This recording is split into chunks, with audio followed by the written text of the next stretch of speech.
She is one of the most powerful women in Britain, and we have got lots to talk to her about today. Please welcome Scotland's First Minister, Nicola Sturgeon. Welcome,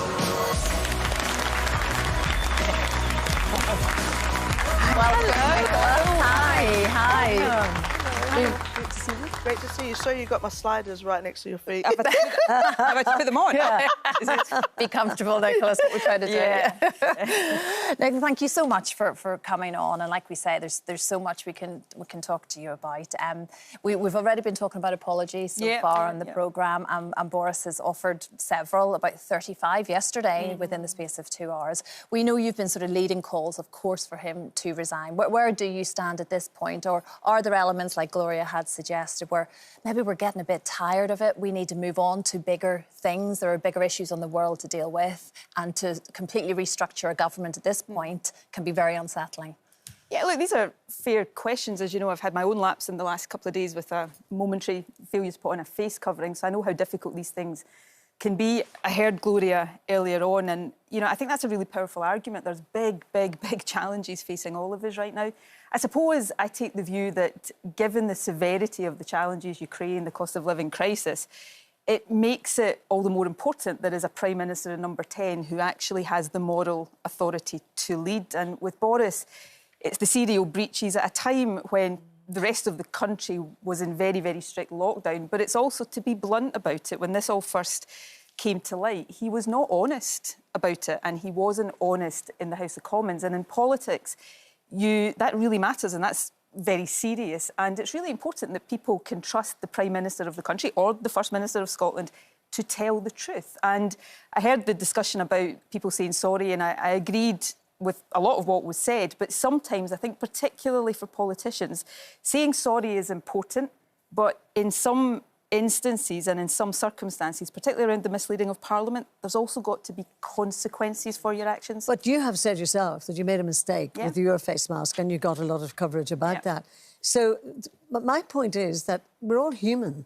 We're all human beings, and human beings make mistakes sometimes. And you're saying that that's what happened in your case. But what's the difference between your misdemeanour or breaking your rules, your laws, than Boris breaking his rules and his laws? And he has actually stood up in Parliament and made a big apology. I mean, you've made an apology, sort of, and you're claiming it was a mistake. It's not sort of. Maybe he made a mistake. See, I think it's a fair question, Carol, to say what's the difference.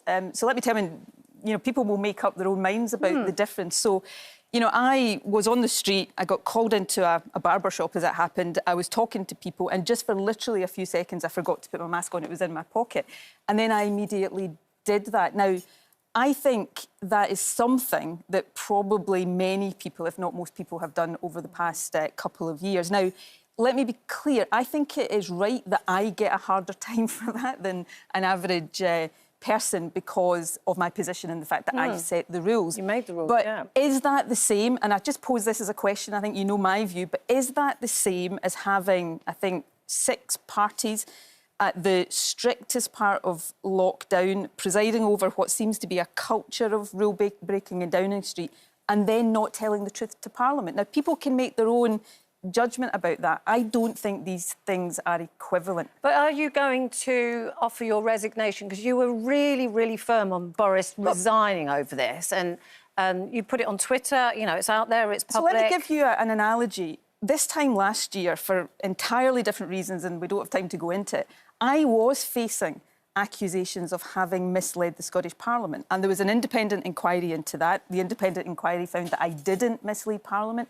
Had it decided that I had, whatever my views on the rights and wrongs of that had been, I would have offered my resignation, because I think that is a really serious thing for a politician. But what about misleading the people, though? I mean, you might be misleading Parliament now and again, but with all the rules and regulations, some of the things that have actually been proven to be not justified or not necessary. If there was another pandemic, say, would you reinstate the mask laws and the mask mandate? And if you did, would you actually expect people to obey them now that you've broke your own rule? I made a momentary lapse, and I'm sorry for that. And I think people obeyed the rules because they knew it was the right thing to do for them and their loved ones, not actually because all the time it was politicians telling them. I suspect you and I are going to have to agree to disagree on a lot of the rights and wrongs of what we did in response to the pandemic. And of course, we're going to have public inquiries that will look into all of that. The fact of the matter is, before we had the vaccines, before the vast majority of people were vaccinated, had we not had the interventions that we had at the outset of the pandemic, many, many, many more people would have died, many more people would have become seriously ill, and I believe that very strongly. But you can't know that, though. I'm pretty certain that that is the case, because we had a virus. We know how many people have died even when we did have strict lockdown at the early stages. You know, imagine how many more had we not. But we'll agree to disagree on some of that. Well, I'm having my second booster tomorrow. Because I want to have it. In some respects, I'm afraid not to have it. But I know you want to move on, Christine, don't you, with menopause? Well, no, it's just, we're going to be talking about the menopause, Nicola. And I know last summer the Scottish Government published its first women's health plan, and it's included commitments to try and reduce the time it takes to diagnose endometriosis in a woman, to have individual care for women who have suffered miscarriage. But also menopause has to come into this discussion, doesn't it? Because I think firstly we have to normalise the conversation about it, which is what we're very much trying to do on this programme. And you feel very strongly about the fact you've got a platform to do that.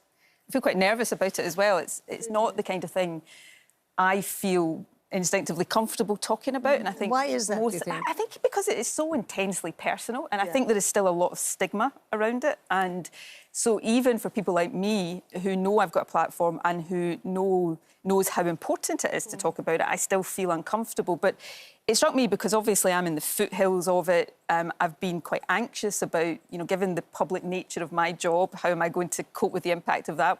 What's it going to be like? You mean if you have a hot flush one day in the middle of a big debate? Exactly. It hasn't happened so far, but it may well. And it suddenly struck me that there is nobody, there haven't been that many women in very senior positions in politics, but there's nobody I know of that I can go and read what it was like for them. And it suddenly struck me, if I could go and read, I don't know, Angela Merkel or Hillary Clinton saying this is what it was like for me and how I cope with it, I think that would help me right now. So I suppose I feel a responsibility for, you know, the next generation of women who are going to be doing the kind of job I'm doing, to give them somebody that they can go and read and say, well, this is what it was like. And, you know, and I think hearing that is quite important, you know, especially being a woman in power. You know, talking about your vulnerabilities can be quite nerve-wracking. But you've done that before when you spoke about, unfortunately, when you had your miscarriage. And that actually opened up a really big conversation with other women that had gone through the same thing. So your platform means a lot to many people in that sense. And, you know, I know you talk about wanting to foster with your husband. I suppose I'd want to ask you, do you feel like because you've been in the role that you are and maybe you've put that forward instead of maybe having a family or trying to pursue more family, that's why you're now thinking about fostering? It's not the only reason, but, you know, circumstances have meant that I haven't had children, and you know, we don't have time to go into all of that. And obviously had a miscarriage and spoke about that because there's still a lot of stigma around that as well. So I think it is important to open up these conversations. The fostering thought, and you know, my husband and I have talked about it, but we've only scratched the surface. It would be a really serious decision to take. Has actually come about more because I've done a lot of work as First Minister with care experienced young people, and I've seen the transformational effects that good foster care, good care generally can have on a young person's life. And I've also learned that you have to do something like that absolutely for the right reasons. And one of the things I feel very strongly about, going back to your question, is that you shouldn't do it to sort of fill a gap in your own life. Right. It should be about the young person. So I wouldn't want to do it just because I don't have children of my own. It would only be if I genuinely thought I could offer something to a young person. So it's for the future, but it's something that we have thought about and talked about in very initial terms at this stage. Actually, a lot of people at the minute, myself included, I wouldn't be a politician for all the tea in China. It's a really tough job. And I, just as a person, as a human being, I'm fascinated by what sort of toll has this taken on your life, on you as a being? What will you carry forward when you go beyond politics? I mean, the first thing I always want to say when I'm asked that question, because it is a good question, is the job I do is a huge privilege and nobody makes me do it. So I don't think people want to hear politicians moaning about how tough their life is. We do this voluntarily and it's a big responsibility. And I've had the opportunity to meet people, go places and do things that I would never have had the opportunity to do before. But there's no doubt it's a tough environment and it's much tougher now than it was when I was starting out in politics. And you'll all know this. Social media is a horrible, toxic environment. You are subjected to vicious abuse. And I know, talking to young women now, there is a lot more hesitation about being in public life of any description than there used to be. And it does take its toll. Even I try to tune it all out and ignore it, but it does take its toll. And I suppose for anybody in a position like mine, and before I say this for the Scottish journalists watching, I am not suggesting I'm about to stop being First Minister. But I suppose part of what you think about is just having a more private life at some stage and if not a quieter life. In saying that, you know, obviously you're not saying you're giving it up, but how long do you feel you have in politics or would like to be in politics? There are loads of journalists watching right now who are desperate for me to give you the I might be the one that gets this out of you. You might not have a choice one day. Well, maybe, although, you know, I got re-elected last year, so I've got, you know, a 4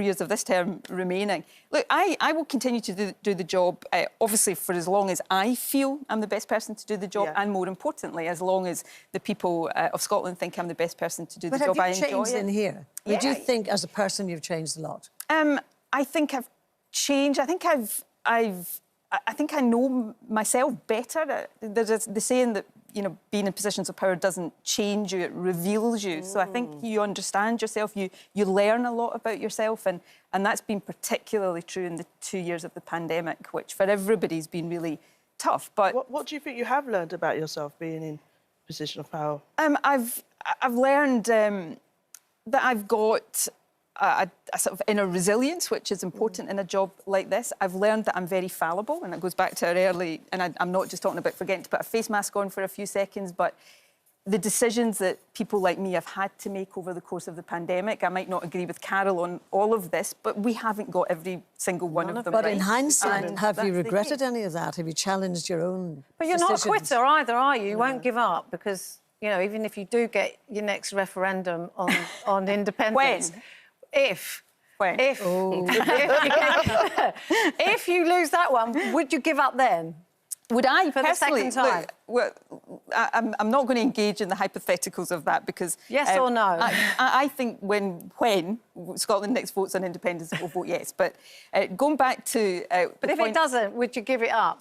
I suspect I would make way for somebody else, but I'm not contemplating that at the moment. You just keep going. You've still got the fight. No, it's not an option, is it, for you? Well, no, it is an option. I'm in the fortunate position, I guess, of, you know, having been in politics for a long time. I'm not about to give it up, but when I do, I hopefully will still be relatively young, and therefore I do look forward to the possibility of doing other things later in life.